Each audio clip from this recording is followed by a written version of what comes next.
ಓಂ ಶ್ರೀ ಗುರುಭ್ಯೋ ನಮಃ. ಸಮಸ್ತ ಕರುನಾಡ ಜನತೆಗೆ ನಿಮ್ಮ ಮಂಜುನಾಥ್ ಗುರೂಜಿ ಮಾಡುವ ನಮಸ್ಕಾರಗಳು. ಇವತ್ತಿನ ಸಂಚಿಕೆಯಲ್ಲಿ ಆಷಾಢ ಮಾಸದ ಸಿಂಹರಾಶಿಯವರ ಭವಿಷ್ಯವನ್ನು ತಿಳಿದುಕೊಳ್ಳೋಣ ಬನ್ನಿ. ಅದಕ್ಕಿಂತ ಮುಂಚೆ ನಮ್ಮ ರಾಯರಿದ್ದರೆ ಚಾನಲ್ನ ಲೈಕ್ ಮಾಡಿ, ಸಬ್ಸ್ಕ್ರೈಬ್ ಮಾಡಿಕೊಳ್ಳಿ. ಉದ್ಯೋಗ ಕ್ಷೇತ್ರದಲ್ಲಿ ನಿಮಗೆ ಹೊಸ ಯೋಜನೆಗಳು ನಿಮಗೆ ಕೈ ಸೇರುತ್ತೆ. ಉದ್ಯೋಗ ಬದಲಾವಣೆ ಬಗ್ಗೆ ನೀವು ಯೋಚನೆ ಮಾಡ್ತಾ ಇದ್ರೆ ಆಷಾಢ ಮಾಸದ ನಂತರವೇ ನೀವು ನಿರ್ಧಾರ ತೆಗೆದುಕೊಳ್ಳಿ. ಹಣಕಾಸಿನ ವಿಚಾರದಲ್ಲಿ ಎಚ್ಚರಿಕೆ ಅಗತ್ಯ. ಆದಾಯ ಬರ್ತಾ ಇದ್ರೂ ಕೂಡ ಅದೇ ಸಮಯದಲ್ಲಿ ಖರ್ಚಿನ ಪ್ರಮಾಣ ಭವಿಷ್ಯವನ್ನ ಗಮನದಲ್ಲಿ ಇಟ್ಕೊಂಡು ಉಳಿತಾಯದ ಕಡೆ ಗಮನ ಹರಿಸಬೇಕು. ಇನ್ನ ವ್ಯವಹಾರದ ಬಗ್ಗೆ ನೋಡೋದಾದ್ರೆ ವ್ಯಾಪಾರದಲ್ಲಿ ಹೊಸ ಗ್ರಾಹಕರ ಪರಿಚಯವಾಗ್ತದೆ. ಮಾರುಕಟ್ಟೆಯ ಬದಲಾವಣೆ ಅನುಕೂಲವಾಗಿ ಕಾರ್ಯತಂತ್ರಗಳು ರೂಪಿಸಿದ್ರೆ ಲಾಭದ ಅವಕಾಶಗಳು ಹೆಚ್ಚಾಗ್ತದೆ.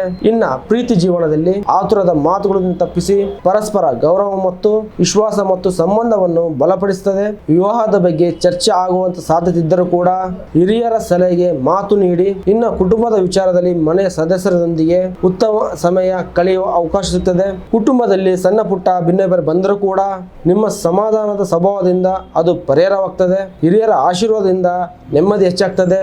ಇನ್ನು ಆರೋಗ್ಯದ ವಿಚಾರದಲ್ಲಿ ನೋಡೋದಾದ್ರೆ ದೇಹದಲ್ಲಿ ಉಷ್ಣತೆ ಹೆಚ್ಚಾಗುವ ಸಾಧ್ಯತೆ ಇರ್ತದೆ. ಸಾಕಷ್ಟು ನೀರನ್ನು ಕುಡಿಯಿರಿ. ಸರಿಯಾದ ಸಮಯಕ್ಕೆ ವಿಶ್ರಾಂತಿ ಪಡೆಯಿರಿ.